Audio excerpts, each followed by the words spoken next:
நீங்கள் பார்த்தீங்கன்னா இது வந்து இனோக்கி மஷ்ரூமு. ஸோ நீங்கள் எந்த ஒரு மஷ்ரூம் வேணாலும் யூஸ் பண்ணலாம். காலிஃப்ளவர் யூஸ் பண்ணலாம். ஸோ இது இல்லாமல் வெஜிடபிள்ஸ், மிக்ஸ் வெஜிடபிளை நல்லா கட் பண்ணி அதை கூட நீங்கள் யூஸ் பண்ணலாம். ஆனால் அது வேறு மெத்தடு. ஸோ இப்போ வந்து இனோக்கி மஷ்ரூம் காலிஃப்ளவரை வச்சு நம்ம ஒரு கிறிஸ்பியான ஒரு நல்ல ஒரு ஸ்டார்டர் பண்ண போகிறோம். இனோக்கி மஷ்ரூம் ஃப்ரை கோரிங் பண்ண போகிறோம். ஸோ ஒரு பாக்கெட்டு இந்த மாதிரி வாங்கி வச்சுக்கோங்க. ஸோ காலிஃப்ளவர் இருக்கவங்க வீட்டில் காலிஃப்ளவர் எடுத்து வச்சுங்க. இல்லை மஷ்ரூம் மட்டும்தான் இருக்கலாம், மஷ்ரூம் மட்டும் வச்சுங்க. ஸோ 1 கப்பு மைதா மாவு, 1 டேபிள் ஸ்பூன் கோழிக்கறி தூள், ஒரு பிஞ்ச் அளவு மிளகுத்தூள், கார்ன்ஃப்ளவர் ஒரு 3 டேபிள் ஸ்பூன், சால்ட்டு ஒரு ஸ்பூன். அதாவது 1 ஸ்பூன் வந்து பெரிய ஸ்பூன் இல்லை, மீடியம் சைஸ் ஸ்பூன். ஸோ இந்த மாதிரி ஸ்பூனில் யூஸ் பண்ணிங்க. உங்களுக்கு தேவையான அளவு சால்ட்டு யூஸ் பண்ணிங்க. ஸோ முதல்ல கார்ன்ஃப்ளவரு, கோழிக்கறி பவுடர் இது 3ஐயும் ஒட்டுக்க மேரினேட் பண்ணேன்.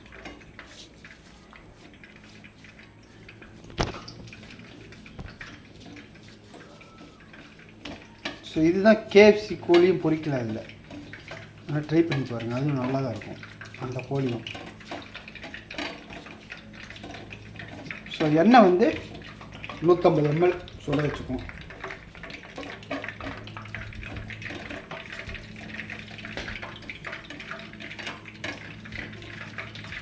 அதில் இந்த மாதிரி கட் பண்ணிடுங்க. கட் பண்ணிவிட்டு இந்த தண்டை வந்து கட் பண்ணி வீசிடுவோம். வீசிட்டு இந்த மாதிரி எடுத்து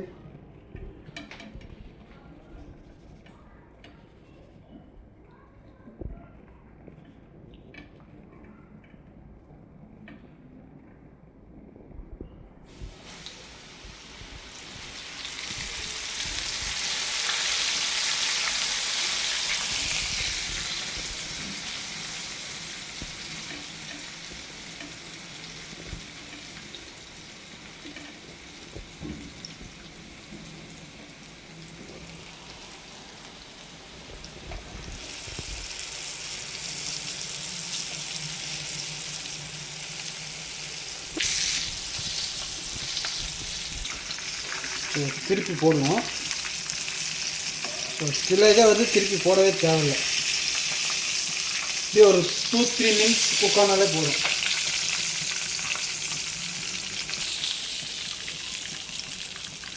இந்த மாதிரி ப்ரௌன் ஆனால் போதும்.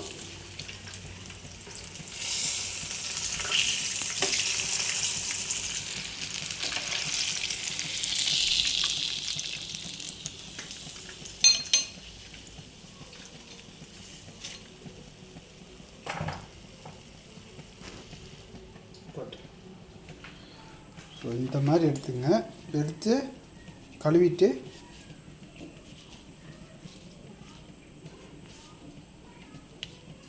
இந்த மாதிரி டிப் பண்ணி எடுத்தீங்கன்னாலே போதும்.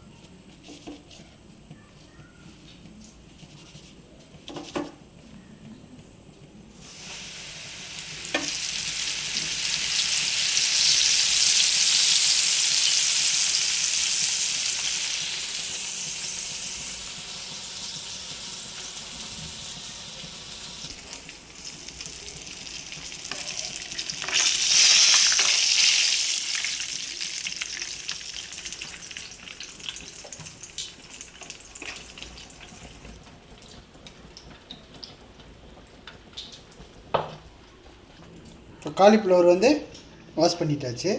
இது கொஞ்சோண்டு தண்ணி இருந்தால் பரவாயில்ல. அந்த தண்ணியோடு இந்த மசாலா இருக்கு இல்லைங்களா,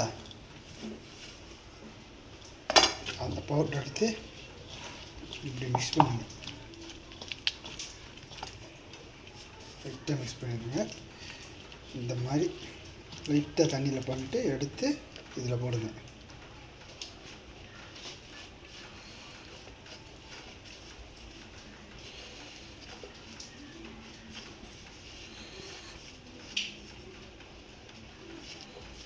ஸோ அவ்வளோதான்.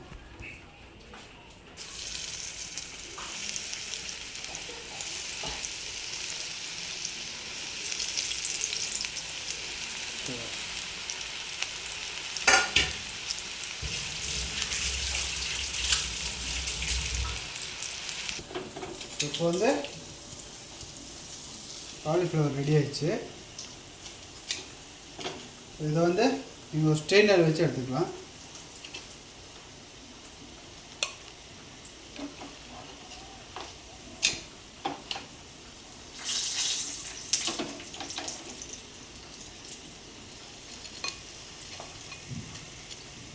ஸோ சுவையான ரெடி ஆயிடுச்சு. ஸோ இதே மாதிரி நீங்கள் வந்து கோழி கூட பண்ணலாம். இந்த மாவில் கோழி கூட பொரிச்சு எடுத்து அது செம்மையாக இருக்கும். ஸோ மறக்காமல் ட்ரை பண்ணி பாருங்கள். ட்ரை பண்ணி பார்த்து எப்படி இருக்குன்னு சொல்லுங்கள்.